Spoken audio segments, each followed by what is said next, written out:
Согласно указа главы Республики Башкортостан Радия Хабирова, в целях сохранения, поддержки и развития башкирского языка с начала декабря в соцсетях стартовал интернет-марафон, в котором молодые авторы, известные артисты и общественные деятели читали стихи на башкирском языке. К данной акции присоединился и коллектив Государственного концертного зала «Башкортостан». Его руководитель, народный артист республики Вильдан Яруллин, прочитал стихотворение Мустая Карима. Совместный номер подготовили заведующий художественным отделом Владимир Стаханов и руководитель народного ансамбля народного танца «Шаян» Ильшат Фасхетдинов.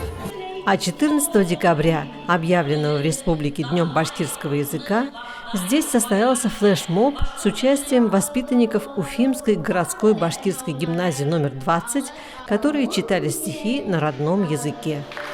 Мероприятие, украшенное выступлением кураистки Земфиры Рашитовой, участников проекта «Баик», а также известных поэтов и писателей, превратилось в настоящий праздник башкирского языка.